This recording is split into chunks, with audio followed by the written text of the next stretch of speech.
La historia mundial de los videojuegos se remonta a los años 70, más o menos, cuando partieron haciendo las primeras consolas, los primeros juegos digitales, por decirlo así, los primeros arcades. Después vino toda una época, vino la época de los arcades, estos juegos de los flippers. Los flippers son como los precursores, los pre-videojuegos. Después vino los arcades como el Pac-Man, el Pong, el Donkey Kong original. Y todo eso fue la primera oleada. Después vino una crisis que se le llamó la crisis que vino en los 80, de que el mercado, después de que Atari lanzó su consola, hicieron juegos, empezaron a ser como tacaños, por decirlo así, y lanzaron un juego muy malo llamado D.E.T., del extraterrestre. Ese juego fue tan malo que quebró la industria. Es increíble que un juego fue, bueno, era una suma de cosas, pero ese juego, en una época donde la información no era tan disponible como hoy en día, hizo que la gente desconfiara tanto de los juegos que dejó de comprar. Y ese dejar de comprar en un momento crítico significó que quebró la industria de videojuegos ahí por allá por los años 80.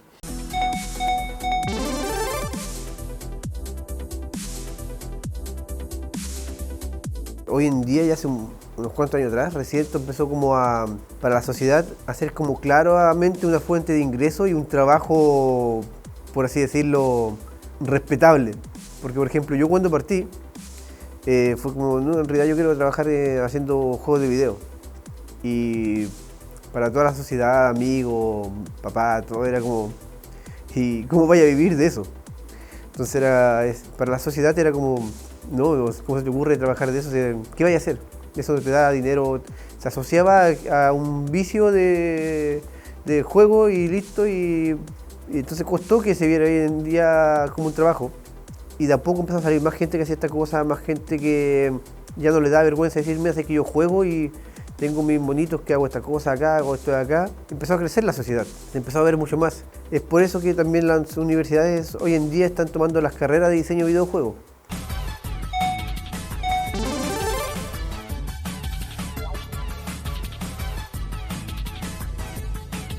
Yo nunca fui, cuando estudié informática nunca fui un gamer, que los gamers son los aficionados a jugar a los videojuegos, son apasionados de los videojuegos. Yo no fue mi caso.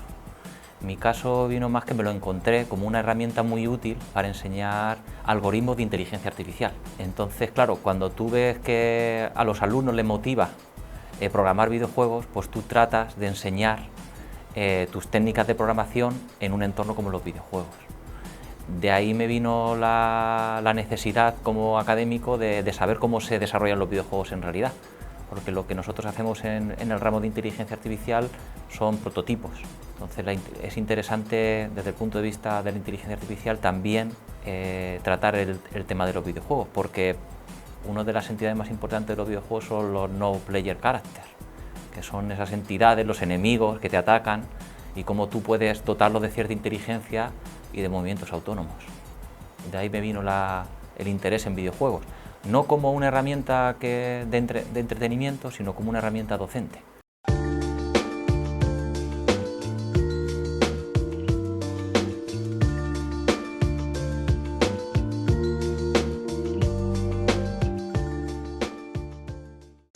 Después viene un renacimiento con Nintendo en los años 80, en los años 83 más o menos, que vino con fuerza aquí. Apareció Sega también, los japoneses muy fuertes en videojuegos. Después llegó Sony, también por culpa de Nintendo, irónicamente, porque Nintendo hizo un partnership con ellos para investigar lo que eran juegos en CD.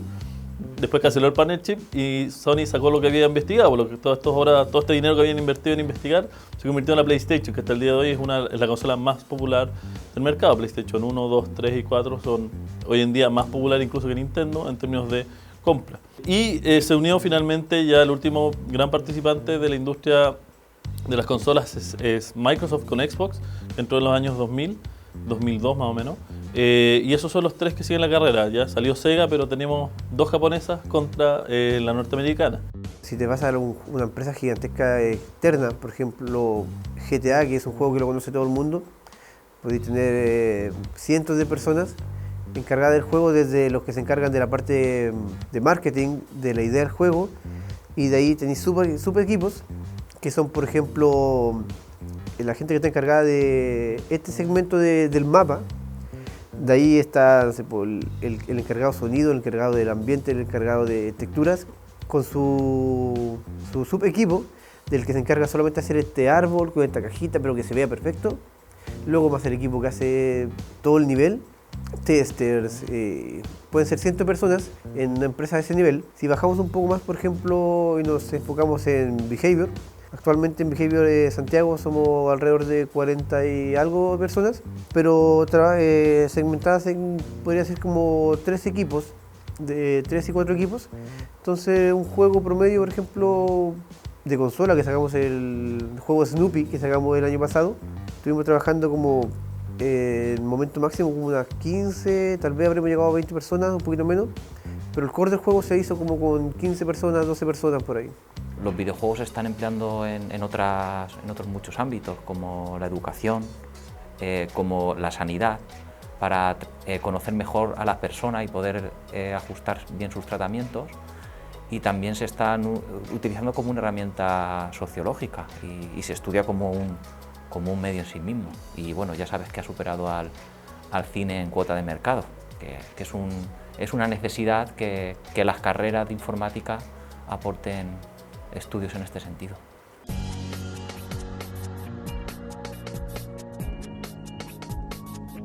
En el mercado de los PC tenemos una revolución que la verdad ha sido muy buena, que viene de los años 2000 poco también, 2002, 2003, que es la revolución de la distribución digital.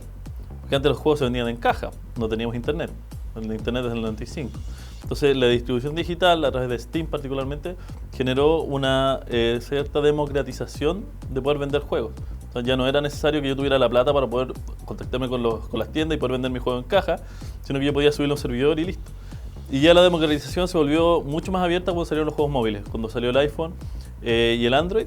Eso significó que ya empezaron a entrar las industrias más o sea, todo el mundo empezó a desarrollar juegos. Antes de eso era muy marcado que los juegos se hacían en los países del primer mundo, en Alemania, Estados Unidos, Japón, y alguna que otra cosita. Pero ya cuando salieron los juegos móviles significó que todo el mundo empezó a desarrollar juegos. Y ahí fue como la explosión que hasta el día de hoy estamos viviendo. O sea, el tema de que cualquier persona que quiera hacer un juego es cosa de que en su computador bajar las cosas. Si tiene un Android, un celular Android, puede hacer un juego y lanzarlo en la tienda pagando ¿cuánto? Son, creo, $25. Eso es todo lo que necesitas pagar para poder subir tu juego para que el mundo lo pueda descargar o comprar. La calidad del trabajo acá es súper buena en cuanto a videojuegos, pero aún internamente en Chile son pocas las empresas que piden un juego o pagan poco porque todavía no dimensionan el trabajo que es hacer un juego de video y todo lo que ello implica.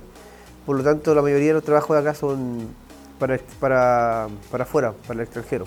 Así que lo que hay hoy en día como trabajo acá es varias otras empresas que son más pequeñas, son juegos de advertising, claro, sobre marcas, sobre cosas, pequeños juegos de celulares para algunas empresas. Entonces es como que lo más pequeño se queda acá, pero cuando quieres apuntar a algo más grande es extranjero.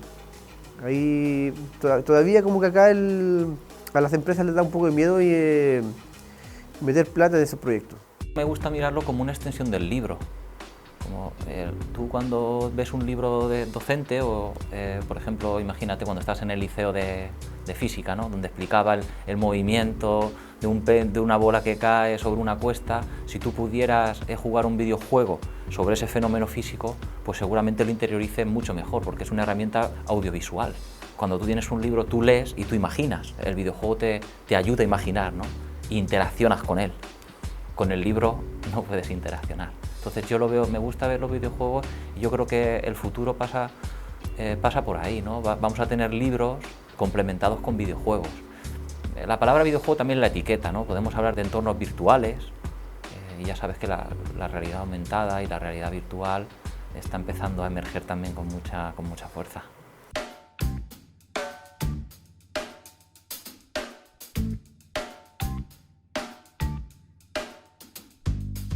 Ha impactado harto en cómo afectó, cómo nos demostró que la sociedad podía ser afectada directamente con los juegos, fue el Pokémon Go.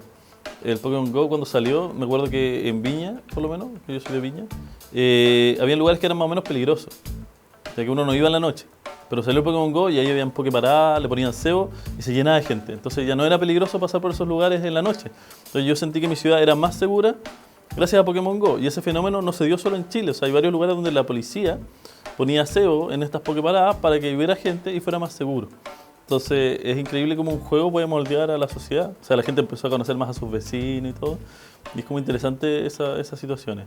Por estadística, yo lo que he visto es que Estados Unidos, por ejemplo, Japón, son los que se mueven más con estos juegos, son los que compran más con, si tienes un juego celular que te vende ítems dentro, por ejemplo, un pack de vidas a 1000 pesos o una segunda oportunidad para pasar el nivel como Candy Crush. Todos esos juegos se venden como harto en Estados Unidos, Japón y acá igual poquito, pero el fuerte está en esa parte. Esos son los que te dejan más dinero. En el momento que los sistemas de computación han permitido mejorar los gráficos, se han creado videojuegos más atractivos, eso ha llamado la atención de los científicos, ¿no? Y de las personas que están interesadas, porque en realidad, claro, cuando tú puedes modelar otra realidad paralela a la nuestra de una forma más o menos similar, pues eso es una herramienta muy potente, ¿no? Porque igual que el cine te permite viajar a otros mundos, los videojuegos también.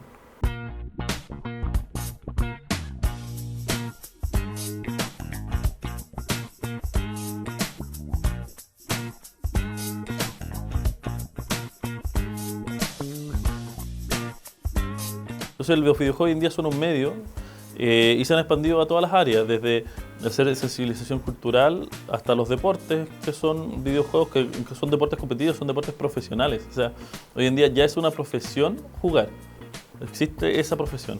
Incluso es una profesión jugar mientras tú te grabas jugando, que son los famosos youtubers. Entonces tenemos toda una amplia gama de lo que son los juegos. Entonces hay varias categorizaciones. Una de las categorizaciones bien populares es quienes los juegan.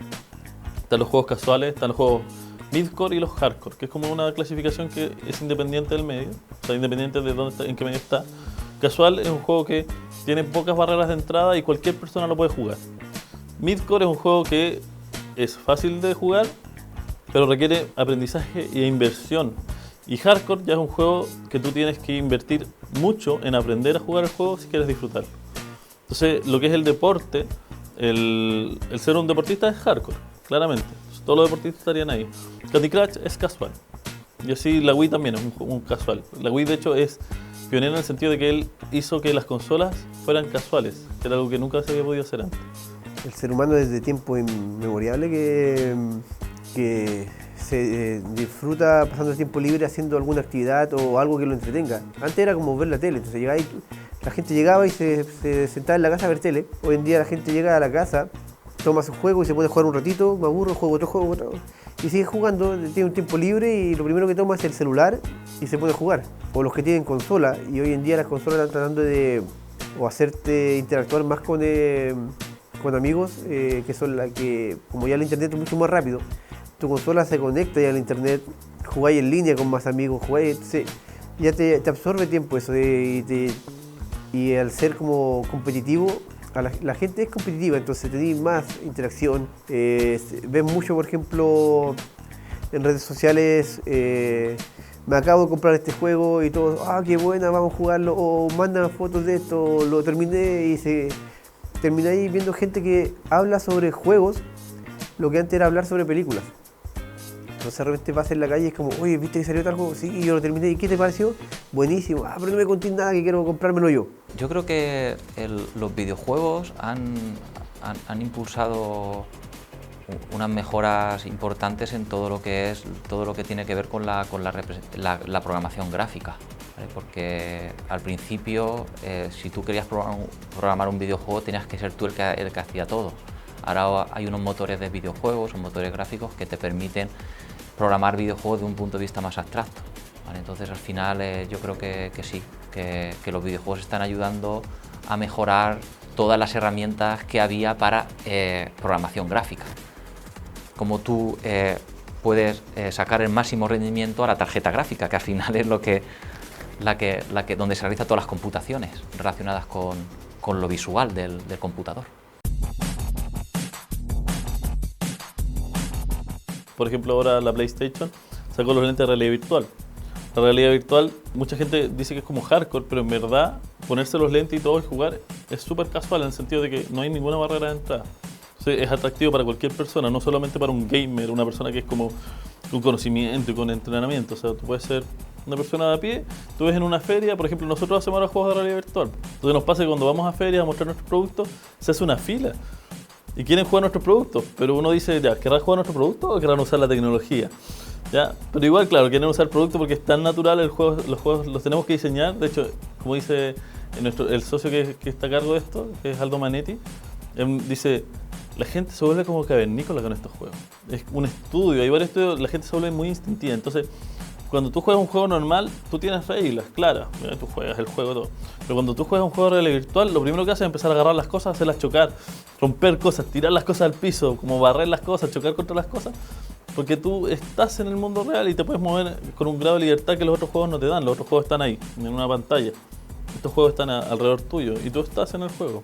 Y eso genera una distinta forma de aproximarse al juego para las personas. Era como, según ellos, por ejemplo, hacer un juego demoraba tal vez una semana, un mes por ahí. Y yo le decía, no, mira, se puede demorar un año un juego simple, y como con un equipo de 12 a 15 personas. Era como, no, estáis loco. De hecho, es el mismo caso que pasa con las películas. Que mucha gente dice, oye, la película que sale este año, buenísimo. ¿Y tú sabías de cuándo esa película se está haciendo? Como, no sé, el año pasado. Y como, no, mira, la película realmente puede que se haya pensado como hace 3 o 4 años atrás. Se hizo las pruebas, se hicieron guión, se hicieron esto. Se empezó a rodar la película a poco y se terminó ahora. O sea, la película del 2016 perfectamente puede haber partido del 2012, no sé, por ahí. Y la gente como, oh, no sabía. Y con los videojuegos pasa lo mismo. Yo considero que los videojuegos son una herramienta de futuro y que a mí yo estoy interesado en la parte de cómo emplear videojuegos para enseñar. Y creo que es una herramienta muy prometedora y que va a aportar grandes cosas al proceso de enseñanza-aprendizaje y a la universidad, ¿no? Que al final es el sitio donde se realiza esto. Es un tema que no es una tontera, es como lo mejor que podríamos decir. No es una tontera, no es inmaduro. Los juegos son algo real, son algo que aporta a la vida, tanto como leer una revista, tanto como leer un libro, tanto como ver una telenovela. Los juegos son un medio, incluso varios estudios muestran que jugar un juego puede ayudarte a mejorar tus relaciones con tus amigos, a mantener amistades e incluso a obtener habilidades súper útiles en el ambiente laboral. Así que hay que entender que los juegos pueden ser nocivos, igual como la televisión, igual como todo, pero que aportan mucho en la vida de los jugadores, de los creadores y de todos, la verdad. Incluso yo no me imagino una película popular que salga sin un juego hoy en día. Avengers tiene un juego, Bob Esponja tiene juego, todo tiene juego. Así que eso es como un poco... Hay que empezar a, ojalá, aceptar más la cultura del juego como parte de nuestra cultura mundial.